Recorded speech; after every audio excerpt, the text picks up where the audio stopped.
Well, hello, we meet again. And look at that, I'm back talking about COVID-19. If you missed my first video about COVID herd immunity, I'd highly recommend checking that out. I'll link it down below. Before I fully dive in, I have a few quick things to say. Number 1, this will definitely be my longest video yet.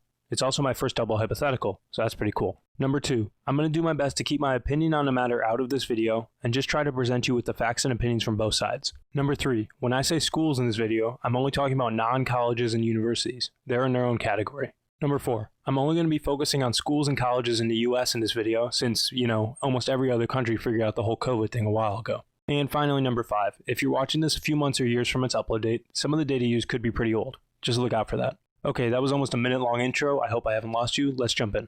The United States currently ranks first in COVID numbers with nearly 5 million confirmed cases as of recording this video. Yet, for many, life has gone on normally. Because of this, let's first examine what would happen if schools did reopen. This isn't actually much of a hypothetical, because some schools already have. The early results are not very promising. The argument for most who want schools closed is that it won't be safe for students, staff, and their families, which is exactly what we're seeing. While no student or staff member has died from schools reopening, which might have had as a very low bar, things aren't looking great. Here are some quick-fire updates. Just last week, a town in Mississippi welcomed students back to school. By August 6th, 116 students in the district were in quarantine after being exposed to COVID-19. In Indiana, 10 high school students were placed in quarantine after a staff member tested positive for COVID-19. Finally, a disturbing photo showing a packed high school hallway in Georgia went viral when people realized that very few students had masks on. I mean, come on. They're packed in like sardines. How's that going to work? None of this news includes anything about colleges and universities, which have seen their fair share of outbreaks. For example, in early July, 112 of the University of Washington's finest frat boys tested positive for COVID-19. Something tells me people aren't taking this very seriously. By now, it seems pretty clear that schooling in the US would only work if masks were mandated.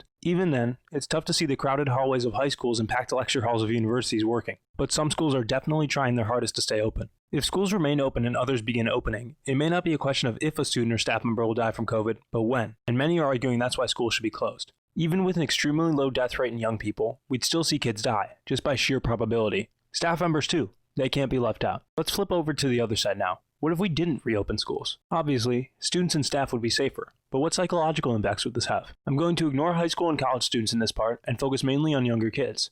As someone who's been through high school, it's not the end of the world if high schoolers have to spend a semester online. Oh, you didn't get your prom? Oh, you gonna cry? Deal with it, nerds. Prom sucked anyway. I'm just kidding, you aren't nerds. Prom did suck though.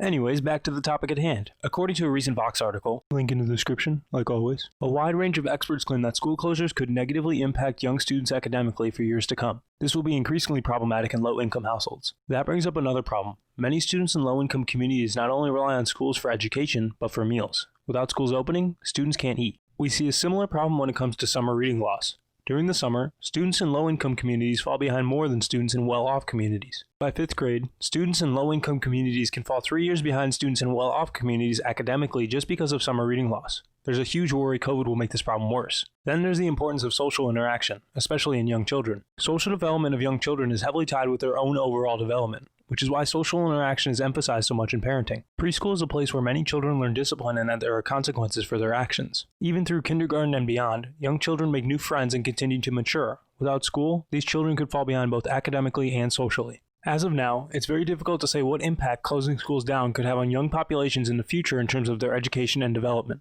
However, it's also very difficult to say what impact having young people get COVID could have on their health in the future. In early July, scientists began to realize that some people who had caught COVID-19, mainly young children, developed neurological symptoms. These neurological symptoms included encephalopathy, or altered brain function, and muscle weakness. Basically, I'm trying to point out that we still really aren't sure how this virus affects the body. In this debate, we need to consider how the virus may affect those who recover 20 years from now. Will these neurological symptoms last forever, leaving those who have them with a shortage of brain functions? We really don't know. At this point, it's a lose-lose situation for the United States. If schools reopen, officials risk the health and well-being of students, staff, and their families. If they remain closed, young students could fall behind in their education and the development of their social skills. There's really no good way to put it. I wish I could end on a lighter note, but that's where we're at. That's all I've got for this hypothetical. If you enjoyed, please feel free to like and subscribe. I upload new videos weekly. Oh, and feel free to follow me on Twitter too. It's linked in the description below. Additionally, please feel free to recommend some of your own hypotheticals in the comments down below. All of my research links will be in the description. Okay, my watch is telling me again that I'm out of time, so I'm going to take it to the watch shop or wherever you take it to get it fixed. I think it's broken, so I'll see you next week. Thanks for watching.